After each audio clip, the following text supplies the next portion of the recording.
Hello everyone, I am Swati Tyagi, economic tutor. और जैसा कि हम इंडियन इकोनॉमी अपनी स्टार्ट कर चुके हैं, उसका फर्स्ट चैप्टर हम रीड कर रहे हैं, Indian economy on the eve of independence. उसका नेक्स्ट टॉपिक है एग्रीकल्चर सेक्टर। अब हम इसमें पढ़ेंगे कि ब्रिटिशर से पहले और उनके आने के बाद हमारे एग्रीकल्चर सेक्टर पर क्या इफ़ेक्ट पड़ा था।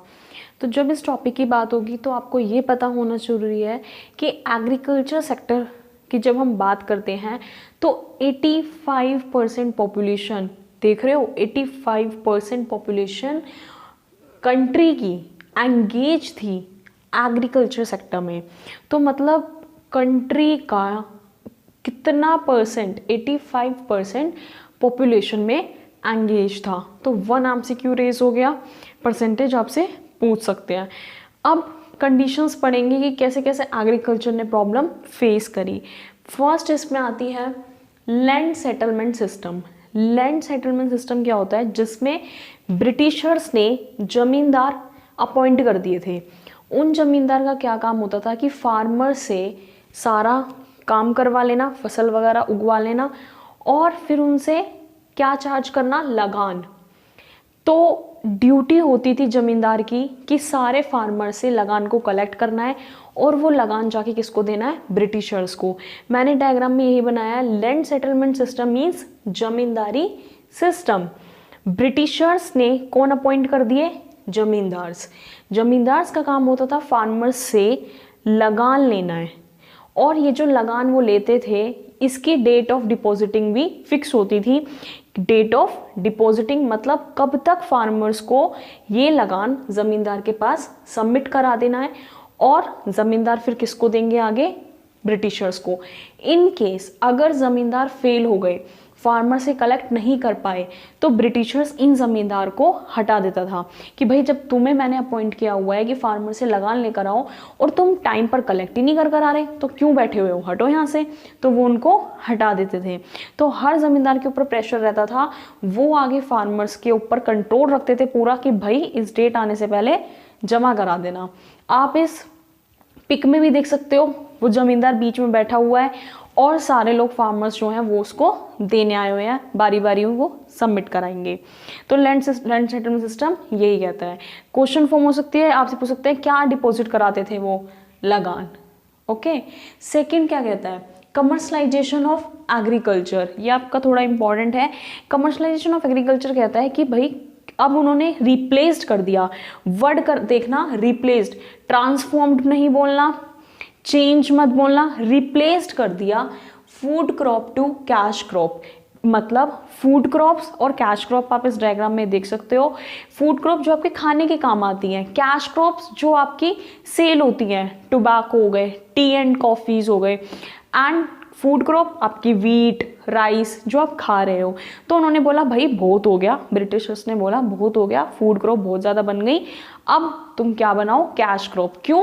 क्योंकि अगर बिकेगा तो प्रॉफिट अल्टीमेटली किसको होगा? ब्रिटिशर्स को, क्योंकि वो तो राज कर रहे हैं इंडिया पे, गुलाम बना रखा था उन्होंने हम लोगों को। तो उन्होंने कहा भाई ये बंद करो फूड क्रॉप और क्या स्टार्ट करो आज से? Cash crop. तो यही उन्होंने रिप्लेस कर दिया। अब जहाँ पर पहले हम गेहूँ, राइस ये सब उगा रहे थे, हमारी पॉपुलेशन के लोगों को खाना मिल पा रहा था ईजिली, वो तो तुमने धंधा पानी बंद कर दिया। स्टार्ट क्या कर दिया तुमने? बेचने वाला सामान वो उगाना स्टार्ट कर दिया। अब लोगों को खाना नहीं मिलेगा। तो इसकी प्रॉब्लम की वजह से क्या आ गई? फेमाइंस आ गई हमारे इंडिया में। फेमाइंस का मतलब होता है wide spread scarcity of food. Scarcity means shortage of, जिसकी कमी आ जाना। तो फूड की अल्टीमेटली कमी आ गई। इसमें भी मैंने आपको इमेज प्रोवाइड करी है। आप देखो लोग भूखमरी से मरने लग गए।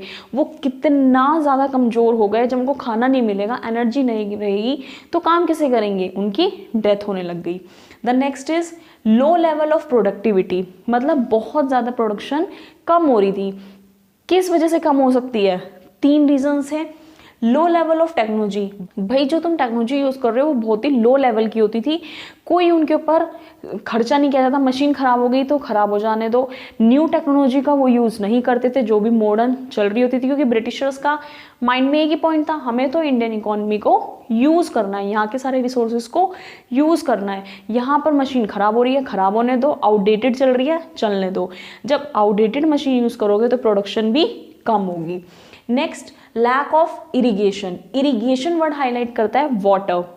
यहाँ पे इमेज में देख सकते हो कि वाटर पूरा वो बनाते थे, ट्यूबवेल्स बनाते थे खेत में। अब आजकल आप देखते हो कि ट्यूबवेल लगी होती हैं, पानी का पूरा वाटर सप्लाई होता है। उस टाइम पर क्या होते थे, वो डिपेंड रहते थे, हैवी रेन होगी तो हमारी फसल को पानी मिल जाएगा, तो उन्होंने कोई वाटर्स के ऊपर फैसिलिटी नहीं करी थी। Next is negligible use of fertilizers. Fertilizers किस लिए यूज होते हैं, ताकि हमारी प्रोडक्शन बढ़े। एज उन पे अब कोई भी एक आम वाला बाग है, वहाँ पर केमिकल्स छिड़का जाता है कि भाई आम खराब ना हो जाए या कोई सब्जी ना खराब हो जाए, सब्जियों पे सब्जियों वाले फर्टिलाइजर्स यूज़ किए जाते हैं। आ नंबर ऑफ फर्टिलाइजर्स हमारी मार्केट में मिलते हैं। अब इस टाइम पे अगर हम उस टाइम की बात करें तो जो भी अगर अवेलेबल थे वो उनको यूज़ ही नहीं करते थे, नेगलेक्ट कर देते कि नहीं हम तो ऐसे ही उगाएंगे। अब ऐसी ही विदाउट किसी चीज़ के जब इतनी टेक्नोलॉजी मतलब मार्केट में आपके आ रही हैं, उनको यूज़ नहीं करोगे तो प्रोडक्शन तो अल्टीमेटली कम आने वाली है भाई। Last, scarcity of investment. अभी मैंने बताया स्कार्सिटी का मीन्स होता है कमी, शॉर्टेज। तो इन्वेस्टमेंट की कमी आ गई, क्योंकि जो पैसा कैश क्रॉप से आता था वो कौन ले लेते थे, ब्रिटिशर्स। जो बेच के फसल आती थी, जमींदारी सिस्टम कर दिया था, वो लगान इन दी फॉर्म ऑफ ब्रिटिशर्स के पास चला जाता था।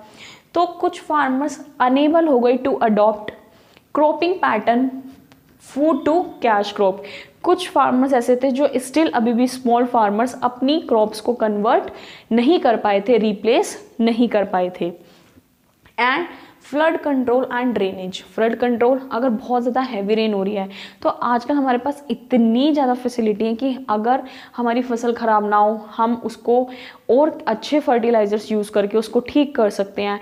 कई बार हम देखते हैं कि हाय बहुत ज़्यादा हैवी रेन हो गई थी, किसानों को नुकसान हो गया, उनके अनाज ख़राब हो गए, लेकिन ऐसे अभी मैंने रिपीट करा कि अ नंबर ऑफ फर्टिलाइजर्स हैं, आप उनको यूज़ करके एटलीस्ट उसमें से कुछ वीट को आप ठीक कर सकते हो। हैवी रेन के बाद में भी कुछ ही अमाउंट आपका खराब होगा, ठीक है। लेकिन उस टाइम पर अगर हैवी रेन हो गई, फर्टिलाइजर्स तो आप नेग्लेक्ट कर चुके हो, तो फिर खराब तो होनी है फसल।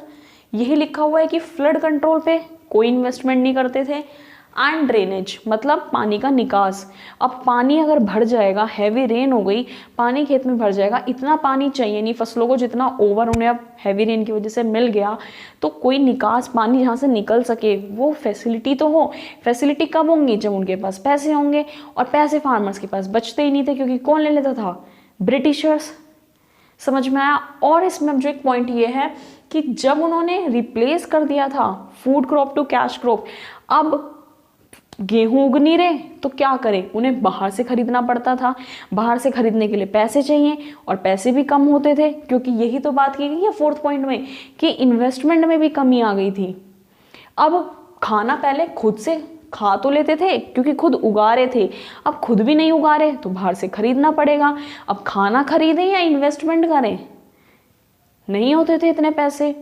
क्लियर हुए पॉइंट्स। एमसीक्यू में आपको क्या याद रखना है, 85% पॉपुलेशन डिपेंड थी।